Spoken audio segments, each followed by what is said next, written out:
ముక్తినాథ్ దర్శనం తర్వాత night 11కి room చేరుకున్నాం. ఎర్లీ మార్నింగ్ పోఖ్రాలో ఉన్న పేవా లేక్లో స్వయంభూగా వెలిసిన వరాహిమాతను దర్శించుకున్నాం.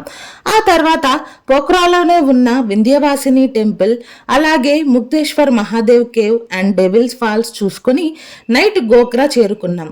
అక్కడే రూమ్ తీసుకొని స్టే చేసి ఎర్లీ మార్నింగ్ మనోకామనాదేవి దర్శనానికి వెళ్ళాం. మనం ఏ కోరిక కోరినా ఖచ్చితంగా ఈ తల్లి నెరవేరుస్తుంది అని అక్కడ ప్రజల నమ్మకం. అయితే అది ధర్మబద్ధమై ఉండాలి. మనోకామనాదేవి 1000 అడుగుల ఎత్తైన కొండపై కొలువై ఉంది. మేము రోప్ వేలో అక్కడికి చేరుకున్నాం. Per person up and down 1000 తీసుకున్నారు. అంటే నేపాల్ మనీ, మన మనీ అయితే 400 దాకా పడినట్టు అనమాట. బ్యూటిఫుల్ నేచర్ అండ్ కింద గండకీ నది ప్రవహిస్తుంటే రోప్ వేలో చాలా హ్యాపీ అనిపించింది. లైఫ్లో ఇలాంటివన్నీ ఒకసారైనా ఎక్స్పీరియన్స్ చేయాలి. ఇక్కడ బలులు కూడా ఇస్తారు. మేకలు, పావురాలు, కోళ్ళు, చేపలు కూడా బలి ఇస్తారు. దర్శనం అన్ని అయ్యి కిందకి వచ్చేసరికి నైట్ అయిపోయింది. నైట్ మేము కాఠ్మండులో ఉన్న పశుపతినాథ్ చేరుకున్నాం.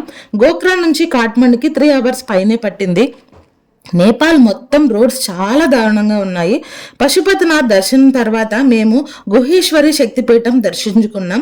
ఇక్కడ అమ్మవారు 2 మోకాళ్ళు పడ్డాయి. ఆ తర్వాత మేము షాపింగ్ చేసాం. రుద్రాక్షలు చాలా చీప్ అండ్ ఒరిజినల్వి దొరుకుతున్నాయి. పశుపతినాథ్ మొత్తం రుద్రాక్ష చెట్లు ఉన్నాయి. ఆ తర్వాత రిటర్న్లో మేము బుద్ధుడి జన్మస్థలం అయిన లుంబిని వెళ్ళాం. నేపాల్లో ఎక్కడైనా మన ఫుడ్ దొరుకుతుంది. చాలా టేస్టీగా కూడా ఉంది. టూర్ మొత్తం పర్ పర్సన్ మాకు 20,000 దాకా ఖర్చు అయింది.